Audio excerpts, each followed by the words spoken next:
A mediados de los años 20, aproximadamente 3 millones de estadounidenses poseían acciones, y Wall Street cautivaba la imaginación del público. Con historias de fortunas ganadas de la noche a la mañana, la idea de un gran mercado alcista en el que parecía que las acciones solo podían subir se apoderó de todos. ¡Qué chollo! La gente tenía tanta fe en el mercado alcista que empezó a pedir dinero prestado en cantidades cada vez mayores para especular con los precios al alza de las acciones. En 1928 la bolsa subió un 50% en tan solo 12 meses. Todo esto había un problema de fondo, y es que en realidad la prosperidad económica se apoyaba en unas bases muy débiles. Muchos países tenían que pagar grandes deudas. Los países vencedores de la Primera Guerra Mundial tenían que pagar los préstamos pedidos durante la guerra y para la reconstrucción. Los países perdedores tenían que pagar además las indemnizaciones o reparaciones de guerra. Había más desempleo que antes de la guerra. Había una gran inestabilidad monetaria. Muchos países impusieron medidas proteccionistas que, junto al desorden monetario, dañaron al comercio internacional. En el sector agrario e industrial se empezó a producir más de lo que se podía vender. El exceso de oferta con respecto a la demanda provocó una depresión en el sector agrario, mientras los precios de los productos industriales comenzaban a bajar.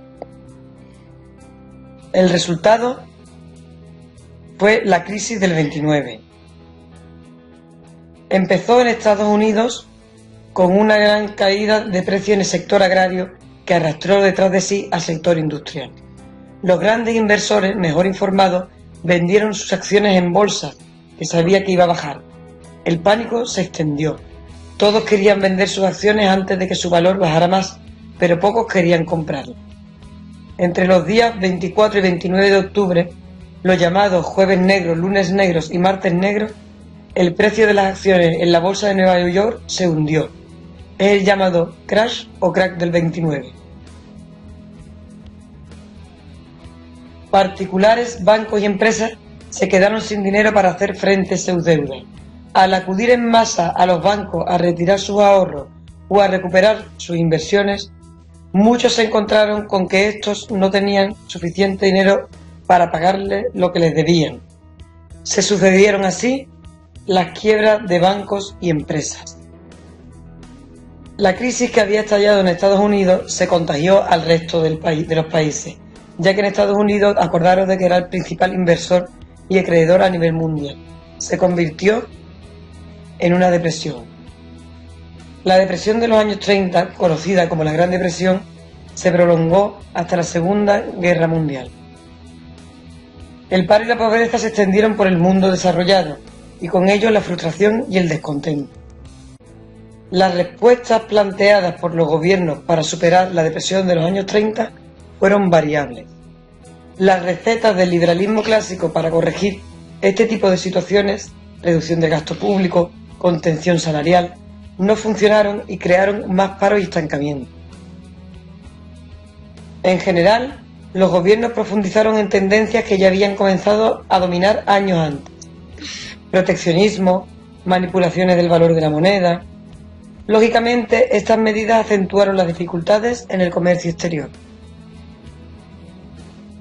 El tipo de respuesta que acabó siendo más decisivo en la superación de la crisis fue el establecimiento de políticas intervencionistas, es decir, políticas que suponen una fuerte intervención del Estado en la economía. Entre las políticas intervencionistas que establecieron en el periodo de entreguerras encontramos modelos muy diferentes entre sí. Muchos países liberales buscaron un equilibrio entre la libertad económica y una mayor intervención del Estado en la economía. El principal teórico de esta línea fue John Maynard Keynes, por lo que a este tipo de políticas se le llama políticas keynesianas. La receta keynesiana para superar una crisis consiste en estimular la demanda mediante una intervención del Estado. El Estado incrementa el gasto público. Aumentan los niveles de empleo y de renta, aunque esto signifique que por un tiempo el Estado gasta más de lo que recauda en impuestos. El ejemplo más claro de la política keynesiana fue el New Deal, el Nuevo Pacto, que fue un plan de estímulo económico que impuso el presidente de Estados Unidos, Franklin Roosevelt. En las dictaduras y en los regímenes fascistas que aparecieron durante el periodo de entreguerras, el intervencionismo estatal llegó mucho más lejos. Se implantaron políticas en las que el Estado dirigía la marcha de la economía, nacionalizando los sectores estratégicos, regulando estrechamente las relaciones económicas e imponiendo su estrategia a las grandes empresas. Un caso aparte lo constituye la URSS, que desde antes de la crisis del 29 se había aislado económicamente del resto del mundo y había desarrollado una estrecha planificación estatal de la economía, en la que el Estado sustituía completamente a las empresas. Constituye el ejemplo más extremo de intervencionismo. En resumen, lo que hemos visto es lo siguiente. La reconstrucción tras la Primera Guerra Mundial y la abundancia de crédito favoreció un periodo de crecimiento económico durante los años 20. Pero el exceso de optimismo y las debilidades de fondo de ese crecimiento provocaron la crisis del 29. La crisis se extendió en Estados Unidos al resto del mundo y se convirtió en la depresión de los años 30. Esta depresión hizo buscar nuevas recetas económicas aquí y provocó un descontento que contribuyó al ascenso de los totalitarismos.